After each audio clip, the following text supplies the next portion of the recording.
Je crois que 2022, c'est 2 ans après le confinement, après les problèmes de la pandémie, tout ça. Les femmes ont été victimes de première classe de cette pandémie et de toutes les politiques de l'État envers cette pandémie. Donc c'est sûr qu'elles vivent encore les conséquences de cette période. Mais ce n'est pas seulement ça la raison de la détérioration des droits des femmes. Les droits des femmes au Maroc sont bafoués parce que déjà les lois qui existent sont très discriminatoires par rapport aux droits des femmes. Les pratiques qu'on voit dans la société aussi, puisque la violence est énorme, même les chiffres officiels le montrent, aussi bien la violence conjugale, mais aussi la violence économique, la violence psychologique, etc. Donc c'est des chiffres alarmants. Le Maroc d'ailleurs est tout le temps classé chaque année par le sommet économique mondial parmi les 10 derniers pays en ce qui concerne l'égalité des chances entre les hommes et les femmes. Donc il y a encore un indicateur très important qui est malheureusement négatif et qui est soulevé par le Conseil économique, social et environnemental, qui est le taux d'activité des femmes qui est en régression.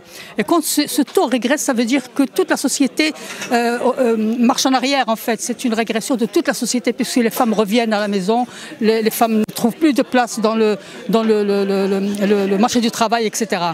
Voilà, donc ça c'est déjà, ça veut dire que vraiment les femmes, ils ont encore beaucoup à faire.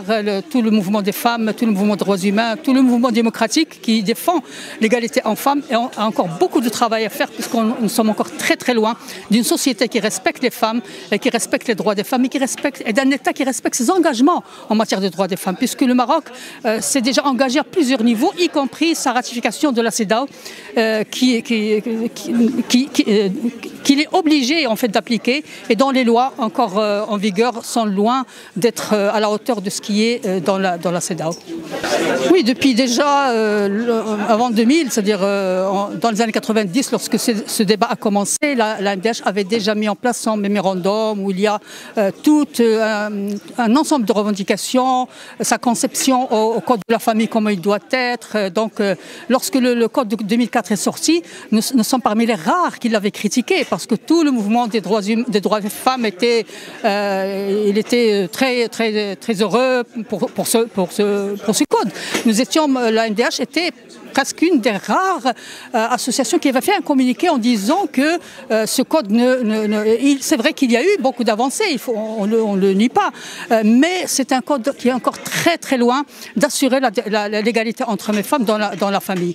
Et depuis le temps, on continue à rappeler que nous avons notre document, notre mémorandum concernant l'égalité entre femmes dans la famille et nous demandons encore à le mettre en place dans le cadre, d'ailleurs on le met dans un cadre global où la Constitution déjà doit être une constitution démocratique pour qu'elle soit l'assise de toutes les autres lois qui devraient être démocratiques, mais aussi dans le cadre d'un État laïque, parce que les droits des femmes sont très liés à la question de la laïcité, donc on a toujours revendiqué que les droits des femmes ne seront respectés que dans un État laïque, parce qu'à chaque fois qu'on parle des droits des femmes, on revient à la question de la religion. C'est seulement en parlant des droits des femmes qu'on se rappelle qu'on est dans un pays musulman, qu'il y a des choses, des restrictions et tout ça, et qu'on n'accepte aucune explication soi-disant positive comme on le fait pour les autres lois du code du travail, surtout le code de commerce, etc. Donc on laisse de côté toutes les lois strictes de la religion. Donc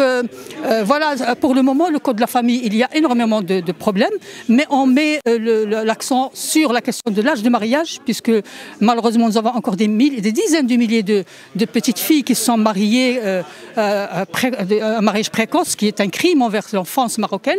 La question c'est-à-dire le droit des mamans à avoir le pouvoir maternel ou légal sur les enfants, ce qui est encore un problème social énorme. Beaucoup de mamans trouvent des problèmes pour suivre la situation de leurs enfants quand elles sont divorcées, quand elles ont des enfants. La question aussi de l'égalité dans l'héritage, la question du droit de la femme à se marier à un non-musulman.